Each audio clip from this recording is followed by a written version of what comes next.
তার রাজনৈতিক জীবনের বাজিটা ধরেছিলেন, নাকি নিজের কেরিয়ারের সবচেয়ে বড় ভুলটা করে বসলেন, যেখানে সরকার ফেলে দেওয়া ডাল ভাত? কিন্তু সিরিয়াসলি বলুন তো, এটা তো আফগানিস্তান 2.0 হতে যাচ্ছে। আজ আমরা এমন 5টি ভয়ঙ্কর প্রশ্নের উত্তর খুঁজব। কেবল আবেগ আর রাজপথের স্লোগানে রাজনীতি বাদ দিয়ে জামায়াত এখন পুরোপুরি হাঁটছে প্রজ্ঞা, আইন, কূটনীতি এবং অর্থনীতির পথে। কিভাবে এই 5 জন ব্যারিস্টার পুরো বাংলাদেশের রাজনীতির হিসাব নিকাশ পাল্টে দিচ্ছেন, কি সেই মাস্টার প্ল্যান যা শুনলে আপনিও চমকে যাবেন। অবিশ্বাস্যভাবে বিএনপি সরকারের গতি প্রকৃতি পাল্টে যাচ্ছে এবং বিএনপি সরকার যেখান থেকে যেখানে আসছে তাতে জামাত ক্ষমতায় আসেনি, কিন্তু জামাতের বিরাট বিজয়। জামাত যেভাবে চেয়েছিল দিন শেষে ঘুরে ফিরে সেটাই হবে, হচ্ছে, হতে বাধ্য হবে। তবে এটা বিএনপির মাধ্যমে হবে, এটা আরো জামাতের ভালো। প্রমাণ কি চাইতে পারবেন রেজাওয়ানা হাসানের কাছে? সৈয়দ রেজাওয়ানা হাসান উপদেষ্টা সবকিছু ফাঁস করে দিল, চিচিং ফাঁক। তখন পাহাড়টা ফাঁক হয়ে যেত, তারা ভিতরে ঢুকে যেত। এরকম চিচিং ফাঁক করে দিছে। কিভাবে এই নির্বাচনটাকে ওনারা অন্য দলের কাছে দিয়ে দিছে। রাজনীতিতে খেলা কিন্তু জমে গেছে, একেবারে খেলা জমে ক্ষীর হয়ে গেছে। আমাদের সদ্য বিদায়ী পরিবেশ ও বন উপদেষ্টা রেজওয়ানা হাসান তিনি একটি বিস্ফোরক মন্তব্য করেছেন, আর তার এই বিস্ফোরক মন্তব্যের পরেই দেশ জুড়ে রাজনীতিতে একটি নতুন মাত্রা যোগ হয়েছে। গতকালকের বাংলাদেশের সাবেক উপদেষ্টা রেজওয়ানা সাহেবের বক্তব্য আপনারা শুনেছেন। সেই বক্তব্যের পরে বাংলাদেশের নির্বাচন কেমন হয়েছে, সেই নির্বাচন নিয়ে নতুন কোনো আর শঙ্কা থাকার সুযোগ নেই। নারীদের প্রসঙ্গ কথা বলতে গিয়ে বাংলাদেশ জামাত ইসলামীকে ক্ষমতায় আসতে দেওয়া হয়নি, ঠকিয়ে দেওয়া হয়েছে। সেই জায়গা থেকেই স্পষ্ট যে জামাত ইসলাম সর্বোচ্চ জনপ্রিয় হওয়ার পরেও 11 দলীয় জোটকে নির্বাচনে আসতে দেওয়া হয়নি, ঠকিয়ে দেওয়া হয়েছে। যে রাষ্ট্র তার কৃতি সন্তানদের মূল্যায়ন করতে পারে না, যে জাতি তার শহীদ পরিবারদেরকে সম্মান জানাতে পারে না, সে জাতি কোনোদিন নিজেদের আত্মমর্যাদা উদ্ধার করতে পারবে না। বর্তমান পররাষ্ট্রমন্ত্রী ডক্টর খলিলুর রহমানকে মন্ত্রিপরিষদ থেকে বহিষ্কার করতে হবে এবং সাবেক উপদেষ্টা রিজওয়ানা হাসান তাকে রাজসাক্ষী হিসেবে কাঠগড়ায় দাঁড় করাতে হবে। কেন?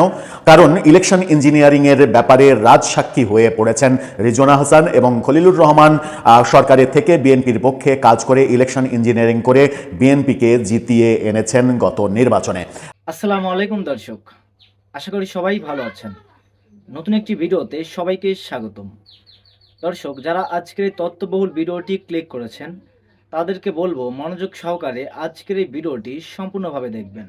দর্শক, বাংলাদেশে একটি তথ্য ভাইরাল হওয়ার পর রাজনীতিতে তোলপাড় পরিবেশ সৃষ্টি করেছে।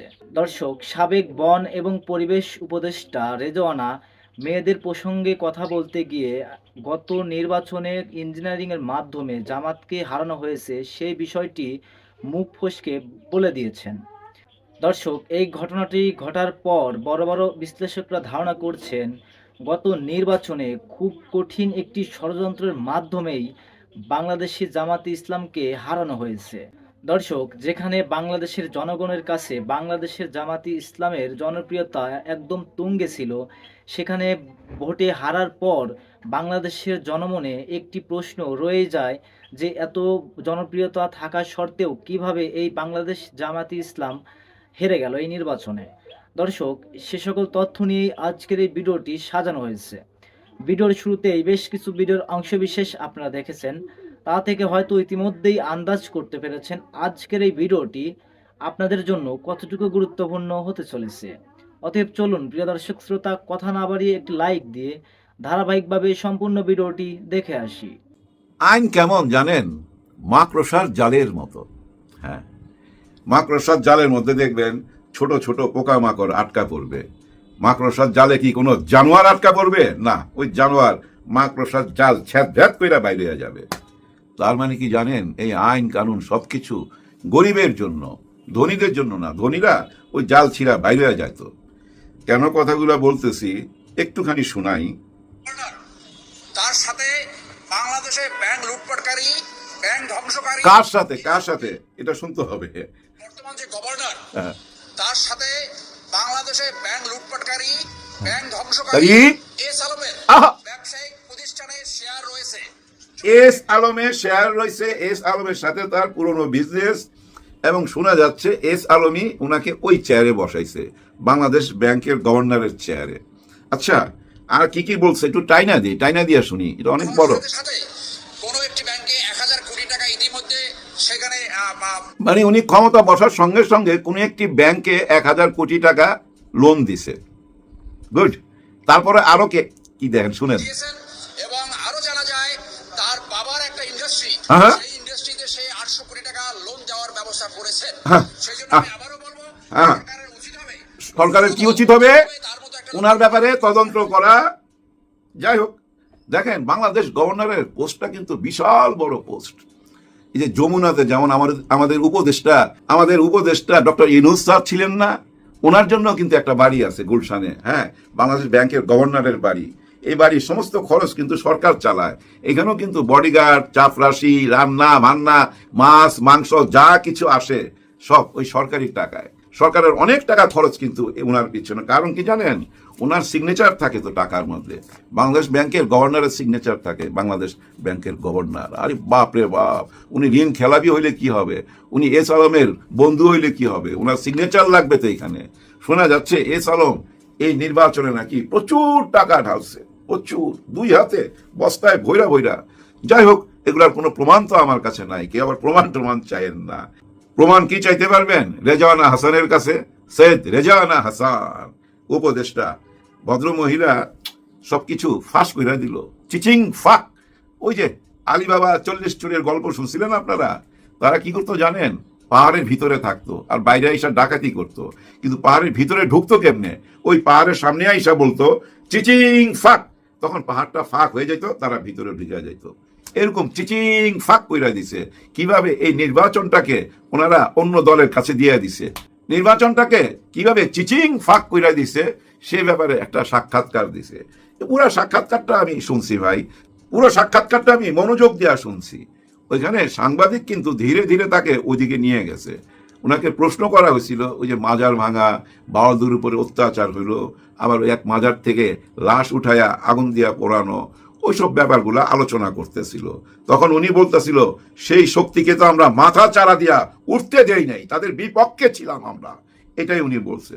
তখন ওই সাংবাদিক খুব কায়দা করে বলতেছে, তাদের একটা অংশ তো বিরোধী দল, মানে জামাতের দিকে ইঙ্গিত করছে।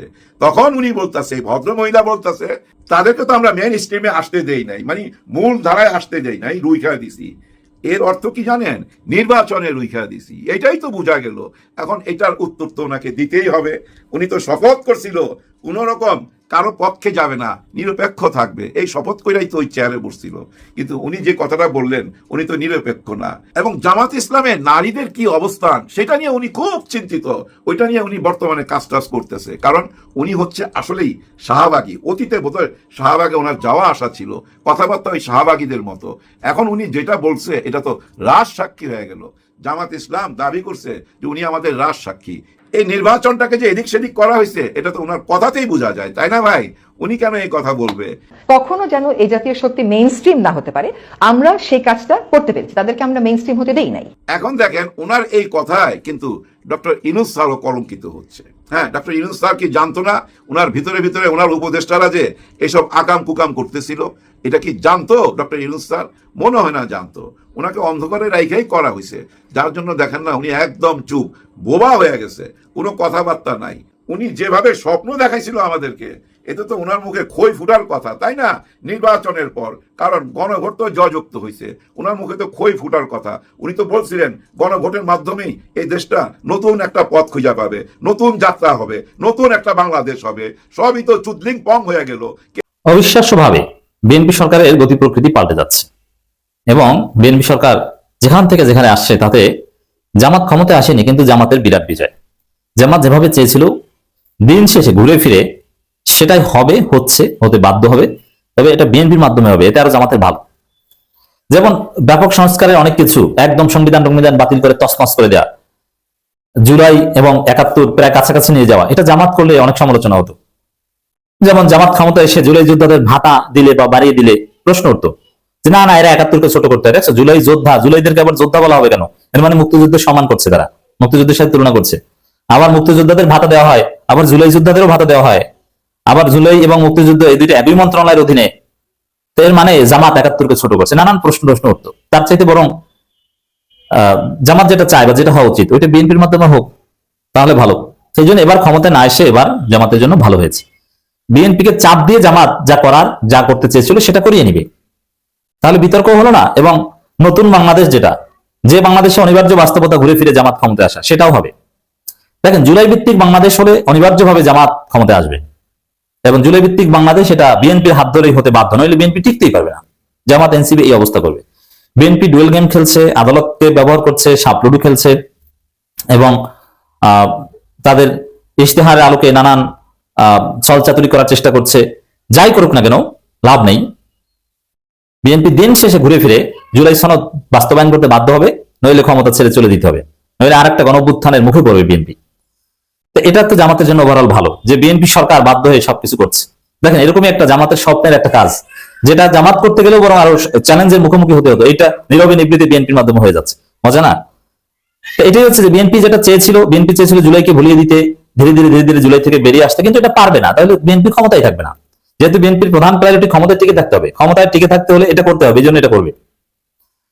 ওই যে অনেক কিছুই তো বিএনপি পিছু হচ্ছে, যেমন ডেপুটি স্পিকার 2 জন নিয়োগ করবে করে, এখন না ঠিক আছে বিরোধী দল থেকে একজনই করবে, নাম্বার 1। এরপরে পিলখানা ট্র্যাজেডির নতুন তদন্ত করবে ভারতের নির্দেশে, কিন্তু না, নতুন তদন্ত এখন করবে না বলছে। এরকম অনেক জায়গা থেকেই তো বিএনপি পিছু হচ্ছে। তো দর্শক, গতি প্রকৃতি পাল্টে গেছে। খবর, আহত জুলাই যোদ্ধাদের ভাতা ও পুনর্বাসনে সরকার আন্তরিক, এবং যেটা মুক্তিযুদ্ধ বিষয়ক মন্ত্রী প্রতিমন্ত্রী বলছেন যে মাননীয় প্রধানমন্ত্রী এই বিষয়ে খুব আন্তরিক। এর মানে আহত জুলাই যোদ্ধাদের তারা নতুন ভাবে তালিকা করবে, করুক, তালিকা সঠিক তালিকা করুক, কোনো সমস্যা নাই। বিএনপির অনেকে নাকি বাদ গেছে, ঠিক আছে, আর এই ডিজিটাল যুগে ভুয়া তালিকা এগুলো টিকে না, এগুলো ধরা পড়ে। সেই 71-এর মুক্তিযুদ্ধের মতো একটা বিষয়, তাতেই ভুয়া মুক্তিযোদ্ধারা সবাই ধরা পড়ছে। এটা যদি আজ থেকে 40 বছর বা 20-25 বছর আগে হতো, তাহলেও ভুয়া তালিকা করে বাঁচা যেত। এখন ভুয়া তালিকা করে এইভাবে বাঁচা যাবে না, ধরা পড়বে, ডিজিটাল যুগ। তো সেখানে জুলাই যোদ্ধাদের তালিকা করে তাদের ভাতা এবং পুনর্বাসন এটা যদি করে, তাহলে জুলাই রাষ্ট্রীয়ভাবে একটা বৈধতা পায়, তাহলে রাজনীতির হবে জুলাই ভিত্তিক। সেখানে 71 বা কি এটা পাস্ট হয়ে যায়।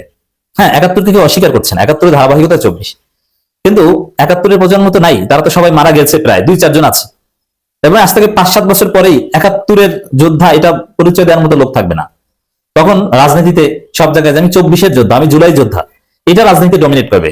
আর এটা যখন রাষ্ট্রীয় ভাতা পায়, রাষ্ট্রীয়ভাবে পুনর্বাসন হয়, এটা নিয়ে মন্ত্রণালয় থাকে, অধিদপ্তর থাকে, তখন এই পরিচয়টা সামাজিক পরিসরে দেওয়া যায় এবং এর একটা প্রভাব থাকে। সেটা হতে যাচ্ছে।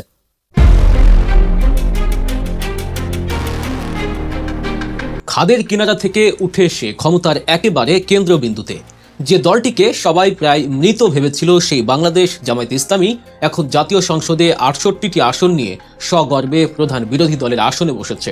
কিন্তু চমকের এখানেই শেষ নয়। আগামী 5 বছরের মধ্যে পুরো রাষ্ট্র ক্ষমতা নিজেদের হাতে নেওয়ার এক ভয়ঙ্কর সুন্দর মাস্টার প্ল্যান তৈরি করে ফেলেছে দলটি।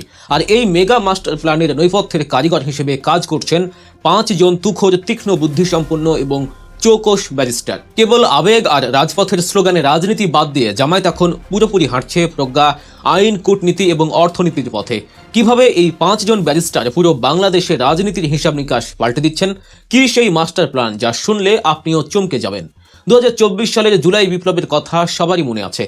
ছাত্র জনতা রক্তস্নাত সেই অভ্যুত্থান একটি ফ্যাসিবাদের পতন ঘটিয়েছিল। সেই ফ্যাসিবাদের ছাইভস্য থেকে উঠে এসে অন্তর্বর্তীকালীন সরকারের পর তারেক রহমানের নেতৃত্বাধীন সরকার যখন ক্ষমতায়, তখন রাজনৈতিক মাঠে সবচেয়ে বড় ধাক্কাটা দিয়েছে জামায়াত ইসলামী। মাত্র 2টি আসন থেকে 68টি আসন নিয়ে তারা এখন প্রধান বিরোধী দল। অনেকেই একে মিরাকেল বললেও এটি আসলে কোনো মিরাকেল নয়, এটি সুনিপুণ এক পরিকল্পনার ফসল। জামায়াত খুব ভালো করেই বুঝতে পেরেছে, আগামী 5 বছর পর যদি ক্ষমতার মূল মসনদে বসতে হয়, তবে পুরনো ধাঁচে রাজনীতি দিয়ে আর চলবে না। রাজনৈতিক ইঞ্জিনিয়ারিং বা চক্রান্তের শিকার যেন আর না হতে হয়, সেজন্য পুরো দলকে নতুন রূপে ঢেলে সাজানো হচ্ছে। আর এই ঢেলে সাজানোর প্রক্রিয়ার কেন্দ্রবিন্দুতে আছেন ওই 5 জন ক্ষুরধার বুদ্ধিসম্পন্ন ব্যারিস্টার। জামায়াতের হাইকমান্ড এই 5 জনকে অত্যন্ত স্পেশালাইজ 5টি সেক্টরের দায়িত্ব দিয়েছেন। চলুন একে একে চিনে নেওয়া যাক এই 5 কাণ্ডারিকে।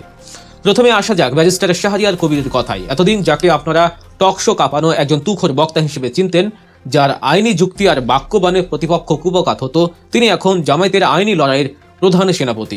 নির্বাচনে ভোট ইঞ্জিনিয়ারিং করে যে আসনগুলো ছিনিয়ে নেওয়া হয়েছে বলে দলটি দাবি করছে, সেগুলো আইনি লড়াইয়ের মাধ্যমে ফিরিয়ে আনার মূল দায়িত্ব এখন তার কাঁধে। ইতিমধ্যে তিনি চমক দেখাতে শুরু করেছেন। জামায়াতে দাবি করা কারচুপি হওয়া 32টি আসনের ফলাফল নিয়ে একের পর এক হাইকোর্টে মামলা করছেন তিনি। এর সুফলও মিলতে শুরু করেছে। ঢাকা 6 আসনে ইশরাক হোসেন, ঢাকা 7 আসনে জামায়াতের এনায়েতুল্লাহ এবং গাইবান্ধার একটি আসনের ফলাফল পুনরায় গণনার জন্য তার করা আর্জিতে হাইকোর্ট নতুন করে নির্দেশ দিয়েছেন। এমনকি ব্যালট পেপার সংরক্ষণের কঠোর নির্দেশও আদায় করে চেয়েছেন। সোজা কথায় আইনি কাঠামোর ভেতর দিয়ে ফ্যাসিবাদের শেষ ভূতগুলোকে বিতাড়িত করার বিশাল দায়িত্ব পালন করছেন ব্যারিস্টার শাহরিয়ার কবির। দ্বিতীয়জন হলেন ব্যারিস্টার শিশির মনির। তাকে যে দায়িত্ব দেওয়া হয়েছে তা হয়তো জামায়াতে আগামী দিনের রাজনীতির সবচেয়ে স্পর্শকাতর অংশ। জুলাই সনদ বাস্তবায়ন এবং গণভোটের রায় নিয়ে বিএনপি সরকার যে রাজনৈতিক চতুরতা করছে তার আইনি ও রাজনৈতিক অবসান ঘটানোর দায়িত্ব পেয়েছেন তিনি। অনেকেই আদালতের ঘাড়ে বন্দুক রেখে এই জুলাই সনদ বাতিলের পাঁয়তারা করছে। শিশির মনির এই জায়গায় জামায়াতের আইনি ঢাল হিসেবে কাজ করছেন।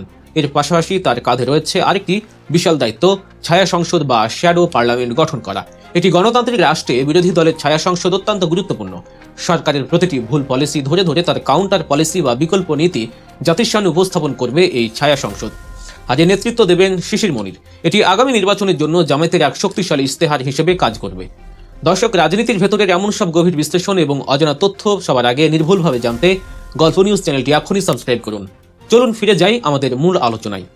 তৃতীয় কাণ্ডারির নাম ব্যারিস্টার আহমেদ বিন কাসেম আরমান। তাকে মূলত দেওয়া হয়েছে পররাষ্ট্র ও অর্থনীতির গুরু দায়িত্ব। অনেকটা ডক্টর শফিকুর রহমানের পররাষ্ট্র উপদেষ্টার মতোই কাজ করছেন তিনি। আন্তর্জাতিক অঙ্গনে বিশেষ করে পশ্চিমা বিশ্ব এবং মধ্যপ্রাচ্যের দেশগুলোর সাথে জামায়াতের কূটনৈতিক সম্পর্ক মজবুত করা এবং দলের ভাবমূর্তি উজ্জ্বল করার কাজটি তিনি করছেন।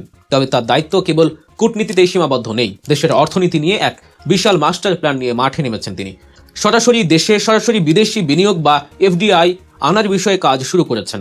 আপনারা হয়তো অনেকেই জানেন না, দেশের জনপ্রিয় মোবাইল ব্যাংকিং নগদে একটি বিশাল বিদেশি বিনিয়োগ আনার কাজ ইতিমধ্যে তিনি সম্পন্ন করে ফেলেছেন। তার এই অর্থনৈতিক প্রজ্ঞার পেছনে রয়েছে পারিবারিক ঐতিহ্য।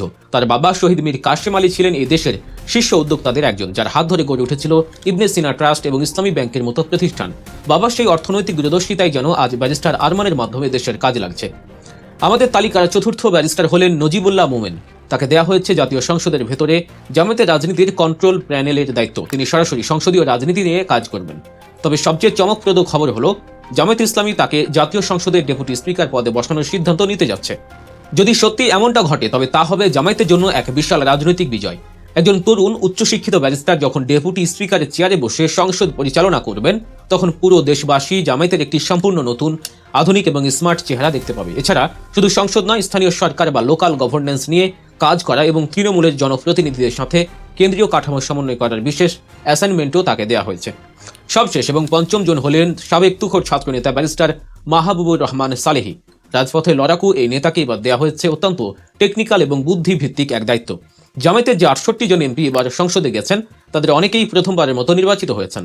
এই নবীন সংসদ সদস্যদের আইন প্রণয়ন, বিল পাসের প্রক্রিয়া, সংসদীয় স্থায়ী কমিটির কাজ শেখানো এবং সর্বোপরি সংসদের স্পিকারের সামনে অত্যন্ত যুক্তি নির্ভর ও স্মার্টলি কথা বলার শিল্প শেখানোর দায়িত্ব দেওয়া হয়েছে ব্যারিস্টার সালেহীকে। তিনি মূলত জামায়াতের এমপিদের জন্য একজন পার্লামেন্টারি মেন্টর হিসেবে কাজ করবেন, যাতে সংসদে গিয়ে জামায়াতের কোনো এমপি কখনোই তর্কে বা যুক্তিতে কারো চেয়ে পিছিয়ে না পারেন। এই 5 জন ব্যারিস্টারকে দিয়ে জামায়াত ইসলামী যে রাজনৈতিক ছক কষেছে তা থেকে একটি বিষয় দিনের আলোর মতো পরিষ্কার। জামায়াত এখন আর শুধু আবেগ বা রাজপথের স্লোগানে রাজনীতিতে বিশ্বাস করে না। তারা বুঝে গেছে একটি আধুনিক রাষ্ট্র চালাতে হলে প্রজ্ঞা, আইন, কূটনীতি এবং অর্থনীতির মতো আধুনিক রাজনৈতিক হাতিয়ারগুলোর সঠিক ব্যবহার জানতে হবে। আমি আশা করছি সম্পূর্ণ ভিডিওটি দেখেছেন এবং এই ভিডিওটির সাপেক্ষে আপনাদের কি মতামত সেটা অবশ্যই কমেন্ট বক্সে জানিয়ে যাবেন। ভিডিওটি ভালো লেগে থাকলে শেয়ার করে অন্যকে দেখার সুযোগ করে দেবেন। দর্শক, এই ভিডিওটি নিয়ে আপনার কি মন্তব্য সেটা অবশ্যই কমেন্ট বক্সে জানিয়ে যাবেন। দর্শক, নতুন নতুন আপডেট খবর পেতে আমাদের এই চ্যানেলটি সাবস্ক্রাইব করে বেল আইকনটি বাজিয়ে যাবেন। দেখা হবে নতুন কোনো আপডেট খবর নিয়ে। ততক্ষণ সবাই সুস্থ থাকবেন। আল্লাহ হাফেজ।